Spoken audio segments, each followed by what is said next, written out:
much, Kimberley. Thanks so much. Hi, friends. My name is Kimberly, and I am an alcoholic. My sobriety date is August 15th, 2016, which makes me coming up on 4 years sober. It is Mother's Day here in North America, and both my kids just came in the room because, of course, I'm on a Zoom and the action has to start. And how grateful I am to be able to celebrate Mother's Day with my kids. I'm a lone parent. We lost their dad to an overdose about 2.5 years ago. So I take single parenting to the extreme, and I call myself a lone parent because I have no one else. It's just me. And so that makes my sobriety even more important. You know, when I was in my active alcoholism and addiction, I wasn't a great mom. You know, I was the mom who thought that the cup holder on the stroller, or the carriage, I guess you would call it, the baby buggy, was for my wine. Right? I was going to put my coffee cup full of wine in my baby buggy and off I would walk. And, you know, every other mom did that. Weekends were spent hungover, so there was no quality time spent with my kids. We would drink and do whatever on Friday nights and Saturday nights, and then Saturday morning and Sunday morning I would be so hungover some days I wouldn't get out of bed.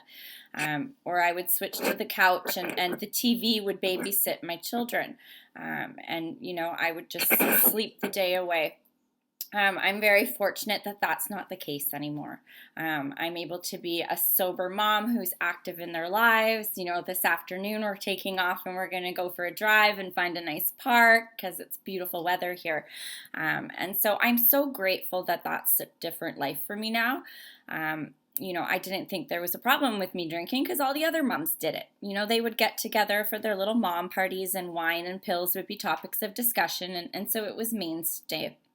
I also was a terrible daughter to my mom, right? Like, just keeping with that theme of Mother's Day, like there was days where my mom wouldn't hear from me for weeks and weeks, and she'd wonder what was going on. She would never question me on my drinking or my using of other substances, but, you know, she worried about me day in and day out. There was Mother's Days where I didn't send her anything and never even gave her a phone call. So to be the present daughter to my mother now is another big gift that this program has given me. A little bit about my history. I really like to talk about the big book, so I'll just skim over my history. I had a pretty average middle class upbringing. I had 2 loving parents that got divorced when I was about 11, and then I had 4 loving parents, right? What could a girl want? I was daddy's little princess, so I got everything I wanted. Love was conditional. I had to do good in school, good in sports, be an overachiever. And so I strove to be perfect all of the time and to impress my parents. Being conditional carried into my adulthood. It was kind of ingrained in me as a child. My teenage years were, I was the all-star athlete. I was on student council, honor roll student. There was no trouble lurking in the bushes for me. Everything seemed to be fine. I had all sorts of activities after school. I had lots of friends, but I was the chameleon. I didn't feel like I was part of. I didn't feel like I belonged anywhere. I didn't feel like I was good enough, right? I had that thought that if I wasn't perfect, I wasn't good enough because that was ingrained in me at home. Are you getting straight A's? Great, that's good. So if I wasn't getting straight A's, I felt like a failure. I molded to be who I needed to be in every social setting. If I was with the academic kids, I was the academic. If I was with the sporty kids, I was the sporty kid. And I just kind of fit in wherever I needed to fit in. I thought I was a loner, but apparently I was quite popular. But it didn't feel that way to me. I felt like I wasn't part of. I found alcohol when I was 16, and boy, did I love it. I was taller, I was prettier, I was more confident. I had more attention from the boys. So, alcohol was amazing to me. I was a blackout drinker from day one. I drank full 2 liter of orange wine cooler. Haven't touched the stuff since that night, but I was blackout drunk and leaving the party, and I barely remember the older kids saying, "Don't worry, just take 2 Advil and drink a big glass of water before you go to bed and you'll be fine."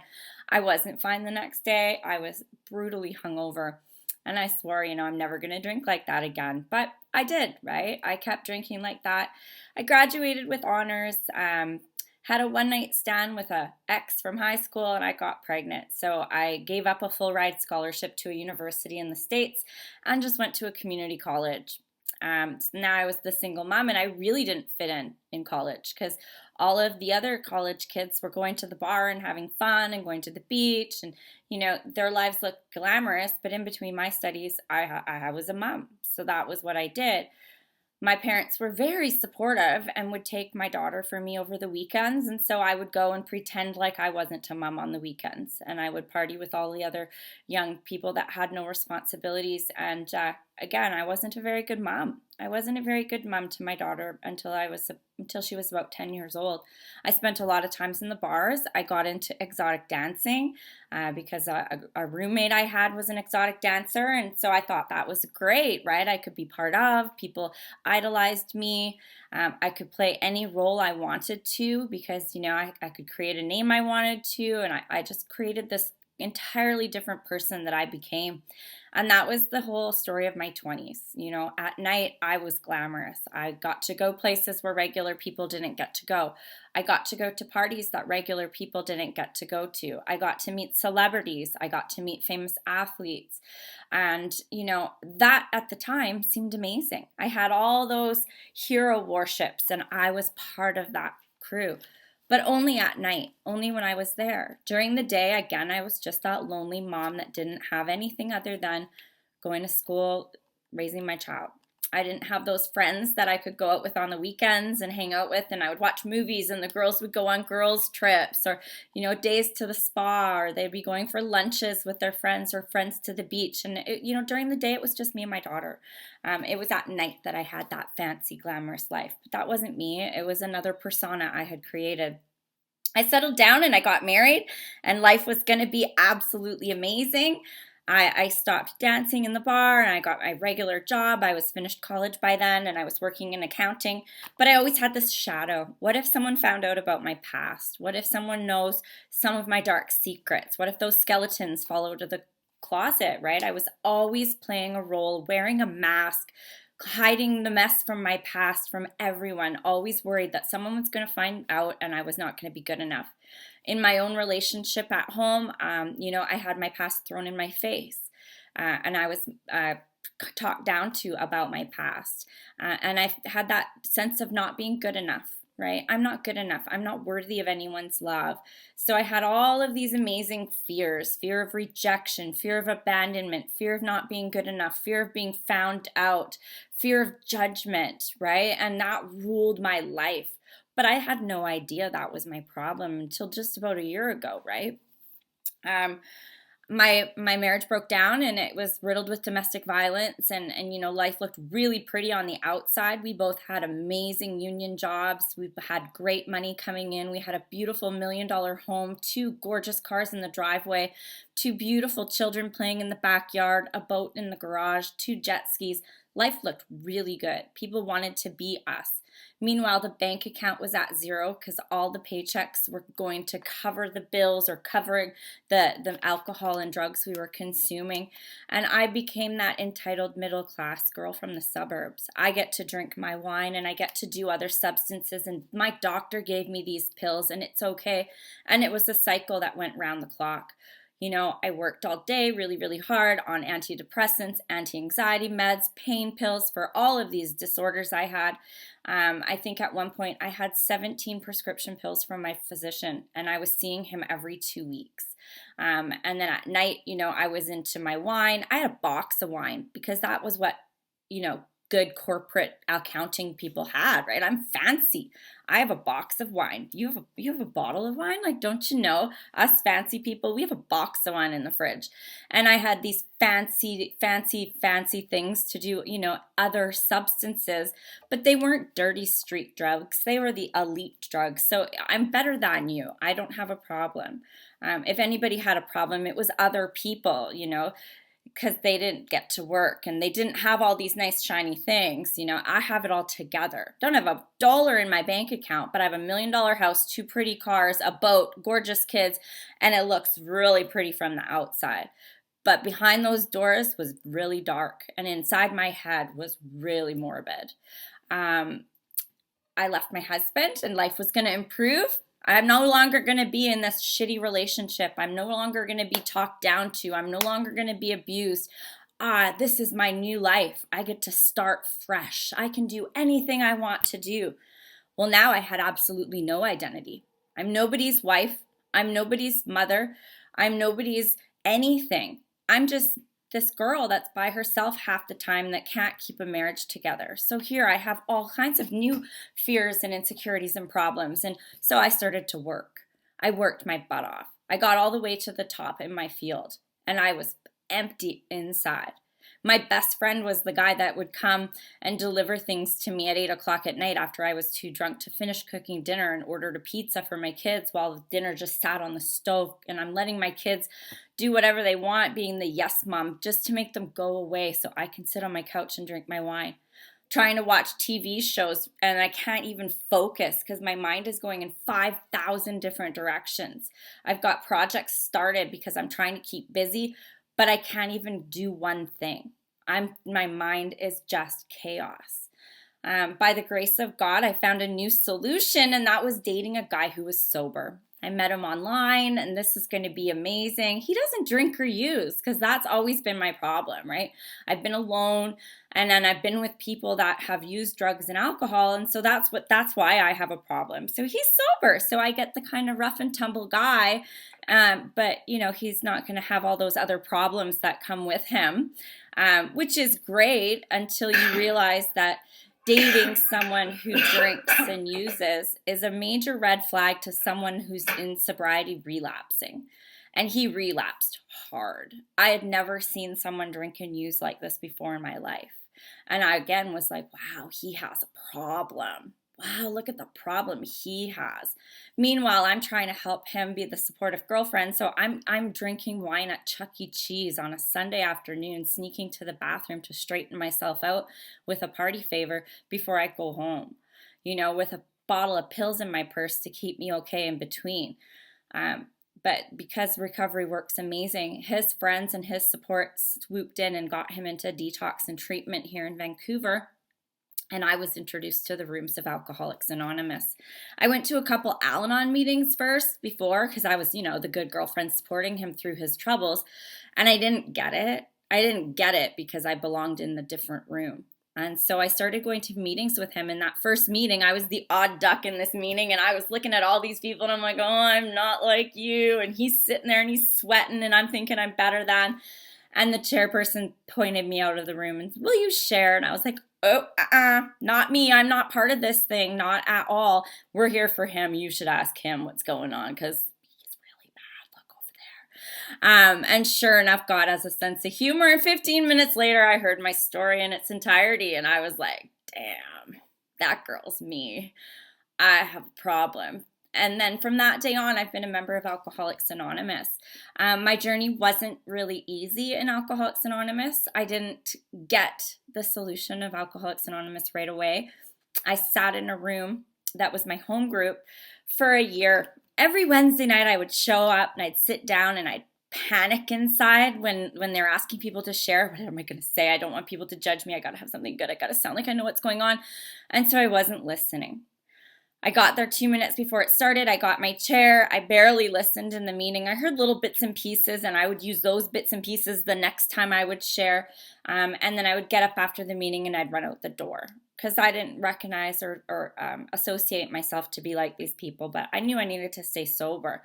That's step one. My life is unmanageable. Heck yeah, my life is super unmanageable. And I know that it's better when I don't drink. So that was my step one. And it was a great beginning. It kept me sober 14 months.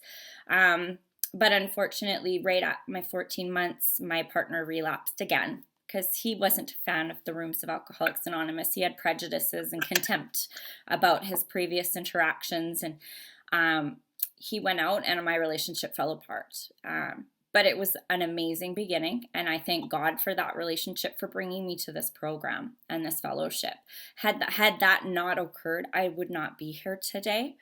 And I also am grateful for the experience I had that first year in being not a member of Alcoholics Anonymous, but just a person who attended Alcoholics Anonymous. because I'm able to share that experience with other people.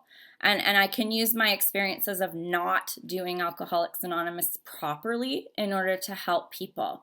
I've read Bill's story probably about 500 times, and it's one of my favorite things is to be able to identify to the things in those stories.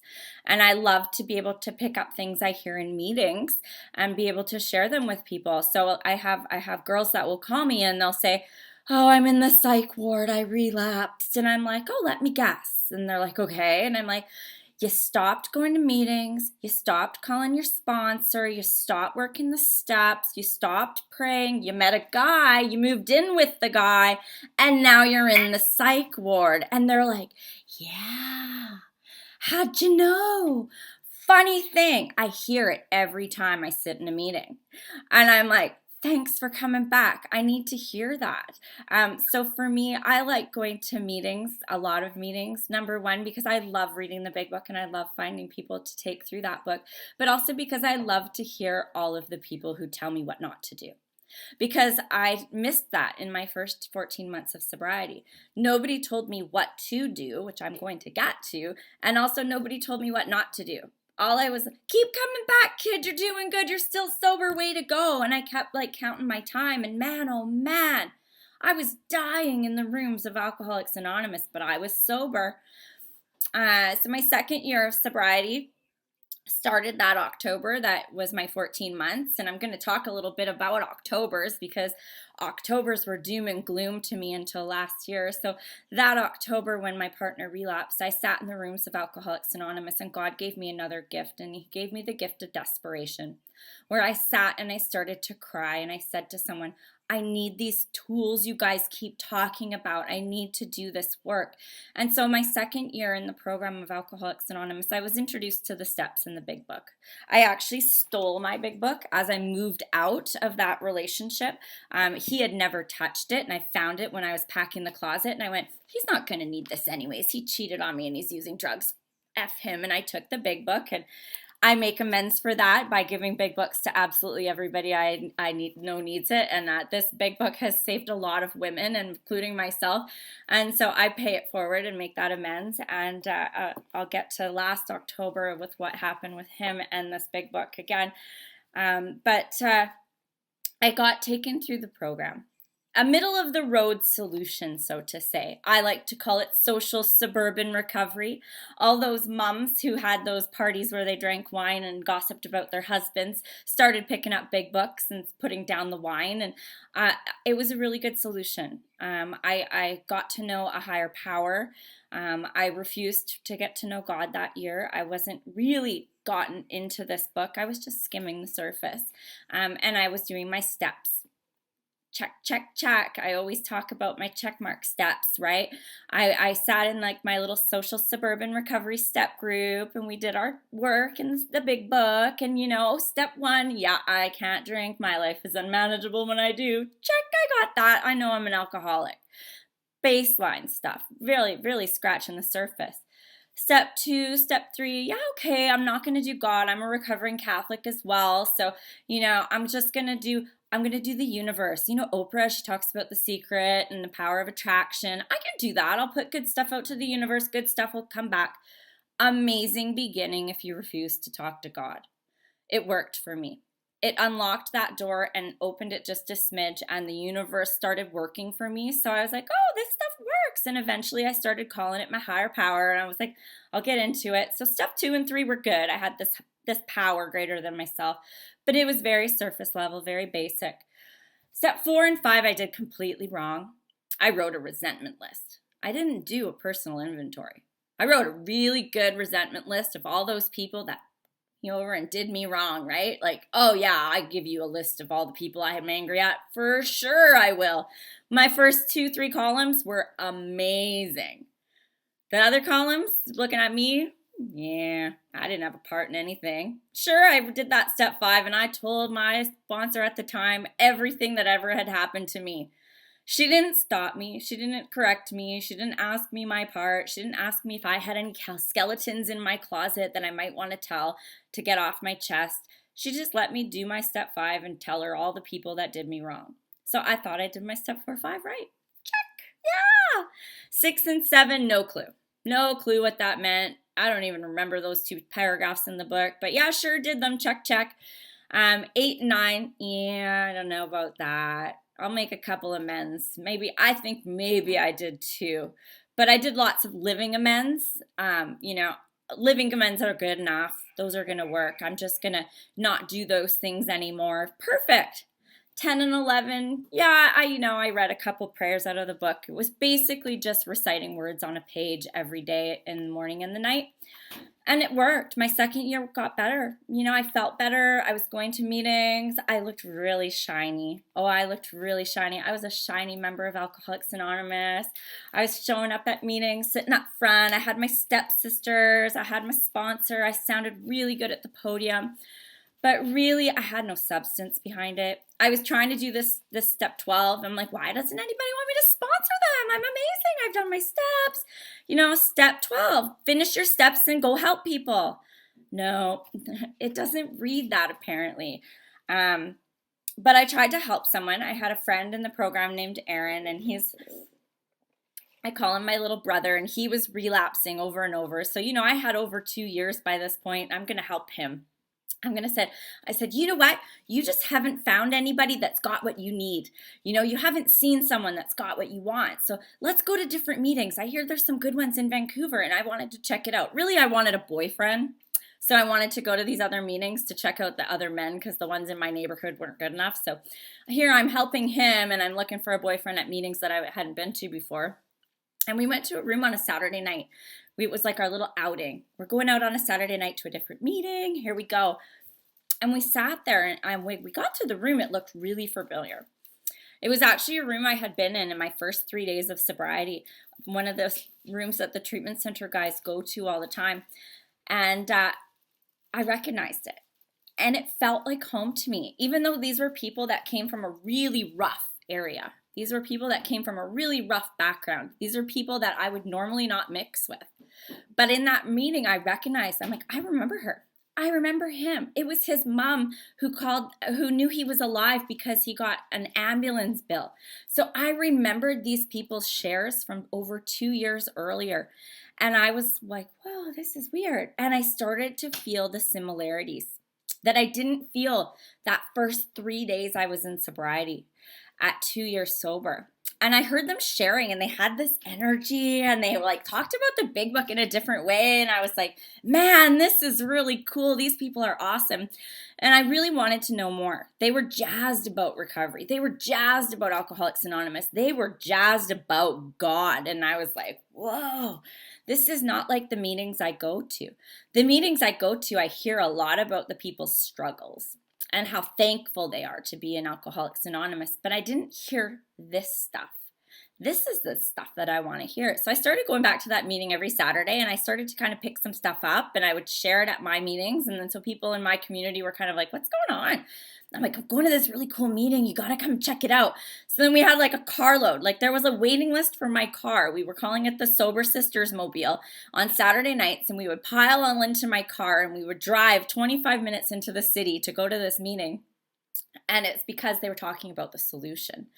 And then the October of 2018, I got to share at that meeting for the first time. And I shared about the hope I had for my then ex-husband, and how it gave my daughter hope that her dad might get better, because my daughter Summer comes to all the meetings with us. And I approached a girl who calls herself Emma, total alcoholic. And she was one of those people that I remembered from the first 3 days. And I asked her, I said, would you take me through the steps? I didn't want her to be my sponsor because she scared the living heck out of me, but I wanted to try the set of steps. And the way they talked about it is you didn't have to be sponsored by anyone to go through these steps. So I could just try it out and check it out. So I thought, I like this. And thus started my journey with a la carte recovery. I wanted more. I wanted to know more. And I was going to seek it out from anywhere I go because I have an academic background. So I was like, if you're talking about God, I want to know about God. If you're talking about resentments, I want to know what was that. I wanted all the knowledge I could get out of this meeting. So she's like, yeah, I'll take you through a set of steps. See you on Wednesday. The next day was the day that my ex-husband passed away from a fentanyl overdose. And I didn't have anyone to call. My sponsor didn't answer her phone because it was inconvenient for her to answer at 5 in the morning. But this girl named Emma did. And she brought me to God in that conversation. And it was probably the only thing that could have got me through that day. And she said, "Are you sure you want to start the set of steps?" And that was my emotional bottom. I had never really hit a bottom outside of my life. And so I agreed to do that set of steps with her, and we started on the Wednesday. And for the 2 weeks after my ex-husband passed away and my kids lost their dad, I had my spiritual awakening. I had a spiritual experience as a result of doing the steps as laid out in the big book. I was walked through this book line by line, word by word, and it came alive. And it continues to come alive every time I read it. There's stuff in here, like they keep putting new stuff in here, I'm telling you. And it's just like, whoa, when did that get in there? And that's what it talks about on this page 1415. It says at the bottom, if an alcoholic failed to perfect and enlarge his spiritual life through work and self-sacrifice for others, he could not survive certain trials and low spots ahead. So that's what I've gained in the past year and a half from working this program, the way it's written in the big book. It's actually probably, about 18 months. And that happened again in October. And so the first 2 Octobers I had in the rooms of Alcoholics Anonymous were awful. The first one I had that big breakup, but I got given the gift of desperation. And I was brought into the program and the fellowship. The second October is the October where my husband passed away. And again, I was given a gift that month. I was given the gift of the solution of Alcoholics Anonymous. And that brings me to last October. So last October, I had a few sponsors. Remember, a la carte recovery. So I have a sponsor for spirituality, and it was a man. And I know girls with girls, guys with guys. But I couldn't find a girl that had the solution that was strong enough for my personality, who had what I wanted. So I found a really old guy that was not going to 13-step me, and he became my sponsor, and he was my spiritual sponsor. I also got a service sponsor. I grabbed an old lady, and she became my relationship sponsor. And I just kind of had multiple sponsors because I couldn't find one person that embodied everything. And so last October, it was middle of September, I called up my sponsor, Joe, and I said, Joe, I got a problem. He's like, "What's going on?" I said, "I'm really nervous." I said, "Bad stuff always happens in October. My first October, I had a breakup and everything fell apart. The next October is when Ray died and my kids lost their dad. And it's going to be October. What's going to happen? My life is so good." And I started to have that fear set in. And I started telling myself a really bad story. You see, us alcoholics, we're really good at telling ourselves a shitty story. We're really good at defaulting to that negative story. And so the story I was telling myself last September was, October is coming. Here it comes. It's coming. October's coming. Be prepared. And my sponsor said to me, he's like, I'm going to get emotional. He said, "You got to look for the silver lining." He's like, "That first October, you were given the gift of desperation and it brought you into the fellowship. That second October, you were given the gift of the solution." He's like, "Maybe you should change your mindset and look at what the gifts that October can bring you." So last October brought me a service position that took me out of town. That service position took me to a quarterly AA function where I was out of town, where I was introduced to the Remote Communities Committee. It brought me a position on the Remote Communities Committee that started a Zoom last October. That Zoom meeting, it gave me this amazing gift of every Monday night I got to connect with a little tiny group of people, and it was my little pet project, and we all got together and supported this guy that was up in an oil camp and a mom that couldn't get to meetings, and I had this confidence, and I started getting a lot of sponsees last October. So I started reading the big book more. I started going to more solution-based meetings, and I started to get more gifts for my recovery. I started to get this amazing gift, which is called inner peace. I woke up in the morning and I had this calmness about me. I had this utter confidence that can be found on that third paragraph of page 14. It says that you get the sense of victory, followed by a peace and serenity I'd never known. That peace and serenity is in my head. I wake up in the morning, I look out the window, and no matter what the weather is, I'm just glad to be alive. And I see the beauty looking back at me. There's no noise in my head saying, how am I going to pay my bills? What am I going to do? Am I going to be okay? What about this guy? What about that? There's no noise in my head. It's just this serenity that I have between my ears. And I can hear the birds singing. I always say, I no longer hear the stupid birds. I don't know if you have the stupid birds in the UK, but there are these birds that start at 5 a.m. and they're like, stupid, stupid. They love to chime when you're totally hungover, and that is their song. It's the stupid song, and maybe it's just a North America thing. But now I can hear the birds singing. You know, I love to like relish in nature and hear those birds singing. And that for me is this peace of mind that I got, and it was given to me last October. That little Zoom meeting, as some of you know, has grown. And it was through my determination and my utter confidence. So that's another one of the gifts that is on page 14 is an utter confidence. You see, all my life I had zero confidence. The book says some of us had confidence and we lost it. I never had any. They missed that when they were dealing it out. I didn't get an ounce of it. And so I've got this gift of self-confidence where I'm no longer scared of judgment.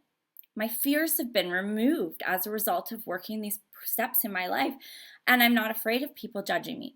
I'm not afraid of being rejected. I'm not afraid of being abandoned. I'm not afraid of not being good enough because I'm good enough for myself now. I'm good enough to God. I've cleared away my life so that the people around me are living in positivity and are supporting me, not trying to cut me down and tell me I'm not good enough. I've eliminated the toxic people from my life. And as a result, I just have this confidence to be me. I've taken off all those masks I used to wear, and I've gotten rid of all of the skeletons in my closet. So I'm able to walk freely no matter where I go. And I was able to stay the course with that little Zoom meeting and announce it at every meeting I went to without fear of people rolling their eyes and saying, oh God, here's Kimberly again talking about that stupid remote communities meeting. And that was God preparing me for this new gift that I got. That when the world came to an end, I was able to say, hey, I have a solution. I'm able to help people. I'm not selfish Kim anymore that's looking for glory and praise in the corporate world or glory and praise in my hobbies. I don't want to be number one anymore. I just want to help people. But in doing that, and my service sponsor says, well, you know, Kim, if you want people to be upset with you in AA, just go do something. And I needed to know that so that when I was getting bad feedback in the past 7 weeks, I was able to say, it's okay. I know I'm helping people. And I listen to the voices of people saying, you helped me and I appreciate you more than I hear the voices of people who say, I can't believe you. I can't believe you're doing that. Because before, those voices were louder to me. Those voices don't even frigging hit my curve anymore. All I hear is love and people appreciating the gifts that God has given me that I'm able to do. And that's been my new gift. So I no longer look at Octobers as being negative. I look at Octobers as being a change of season for me. You know, the earth goes through its seasons, spring, summer, winter, fall. And for me, fall is October. And, you know, that's getting rid of all of those useless things that don't serve me in order for me to have new life. And every fall has brought new life to me in this program. And it's all because of this book. And it's all because of the price that we pay that is found on page 14. Yes, this program is given freely to us, but there is a price to be paid. And that price is found on page 14, and it says, a price had to be paid. It meant the destruction of self-centeredness. I must turn in all things to the Father of light who presides over all of us. So for me, that brought about a whole change in the way I thought, in that I am serving light.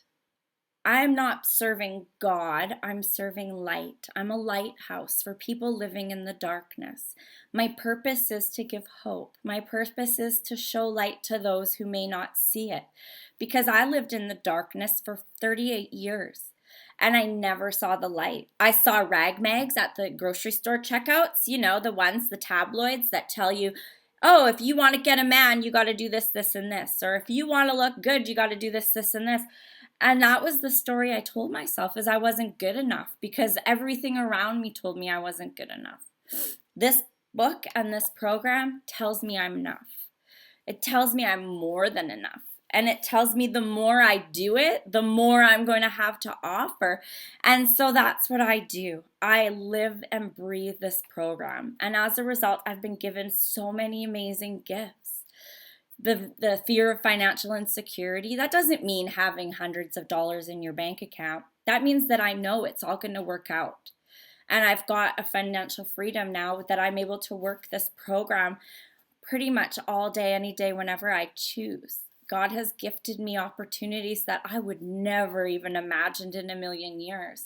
You know, he's gifted me people in my life that sometimes I say, oh no, God, not that, God. That's not what I want, God. But God's like, no, that's what you need.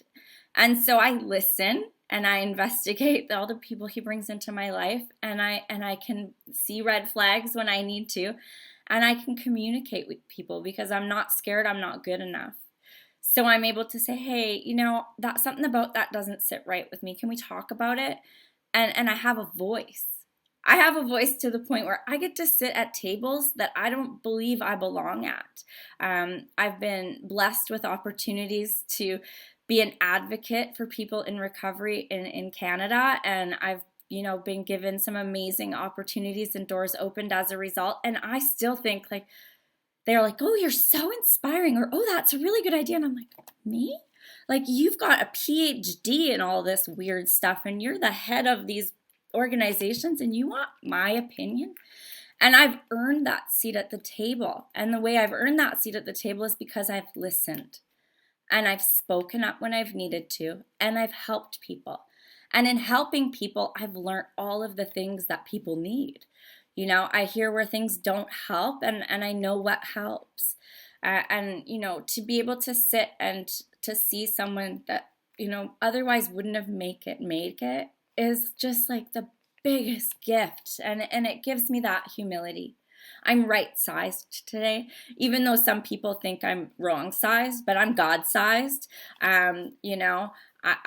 God put me in this, and he gave me this voice, and he gave me this gift, and he wants me to help people.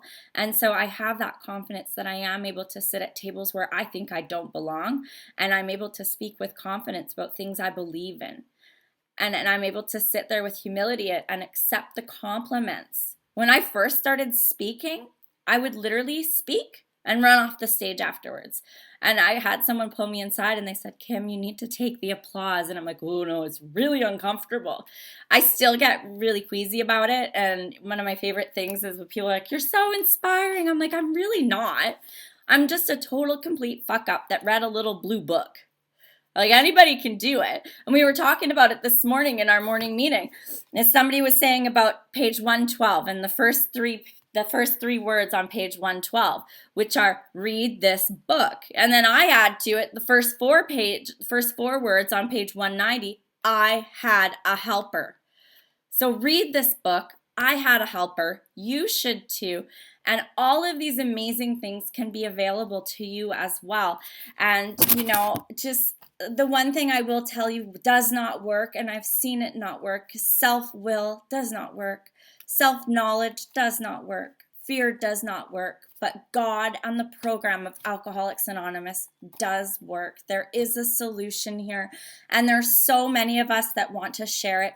And if someone tells you that they know the solution and they're not like glowing and like shaking and super excited and super annoying about it, they probably don't have it. Because I've found that the only people that truly have the solution are people that will run after you down the street, be like, seriously, I want to help you. Because they're on fire and their life looks amazing. And they are not lying, because they have found that peace and serenity that I have found. So thank you so much for having me here, and happy Mother's Day to anyone who's celebrating Mother's Day, and a second Mother's Day for you UK moms that get it again next month. That's lovely. Thank you so much, Kimberley. It was absolutely fantastic. And